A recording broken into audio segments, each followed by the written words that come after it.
بسم اللہ الرحمن الرحیم نحمدہ ونصلی ونسلم علی رسولہ الکریم۔ بسا اوقات انسان کے دل میں کچھ مختلف قسم کے خیالات پیدا ہوتے ہیں، نماز میں بھی، نماز سے باہر بھی، تو انسان کو اپنی ایمان میں کچھ شک محسوس ہوتا ہے، تشویش میں ہوتا ہے کہ یہ کیسے خیالات دل میں پیدا ہوتے ہیں، اور بعض دفعہ بہت خطرناک قسم کے خیالات بھی پیدا ہوتے ہیں۔ اس سے متعلق ایک حدیث ہے، آپ کے سامنے عرض کر دیتا ہوں۔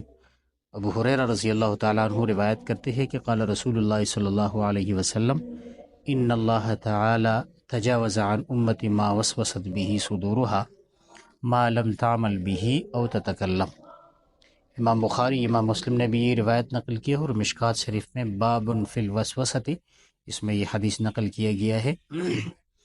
تو اس حدیث میں رسول اللہ صلی اللہ علیہ وسلم فرماتے ہیں کہ اللہ تعالیٰ نے میری امت کے لوگوں کے دلوں میں پیدا ہونے والے خیالات اور جو وسوسے ہیں وہ معاف کر دیے ہیں، جب تک وہ اس پر عمل نہ کرے یا اس پر تکلم اور کلام تلفظ نہ کرے تو یہ معاف ہے۔ تو اس حدیث میں دل میں جو خیالات پیدا ہوتے ہیں، اس سے متعلق یہی تذکرہ ہے۔ اب دل میں جو خیالات پیدا ہوتے ہیں دو قسم کے ہیں۔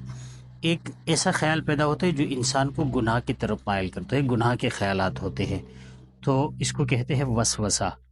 اور اگر یہی خیال جو ہے وہ نیکی کی طرف لے جانے والی ہو اور انسان کو نیکی کی طرف راغب کرتا ہو تو پھر اس کو الہام کہتے ہیں۔ تو یہی فرق ہے وسوسہ اور الہام میں۔ تو جو وسوسے دل میں پیدا ہوتے ہیں چونکہ وہ غیر اختیاری طور پر ہے، تو جو غیر اختیاری ہے اس پر کوئی مواخذہ نہیں ہے، لیکن اگر جو خیال پیدا ہو اور بار بار انسان وہ اختیاری طور پر وہ لاتا ہے سامنے اور اس کے لیے عزم بھی کرتا ہے، ارادہ کرتا ہے کہ ایسے مجھے کرنا ہے، تو اس صورت میں پھر اس کو عزم کا جو ہے وہ گناہ ملے گا۔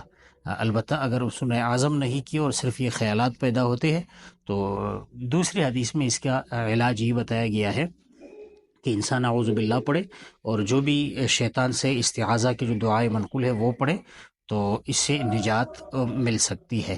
اور اگر غیر اختیاری طور پر جو خیالات آتے ہیں نماز میں بھی یا جو بھی ہو اور اس کے دفع کرنے پر انسان قادر نہیں ہے تو پھر وہ معاف ہے، اس پر انسان کا کوئی مواخذہ اس میں نہیں کیا جائے گا۔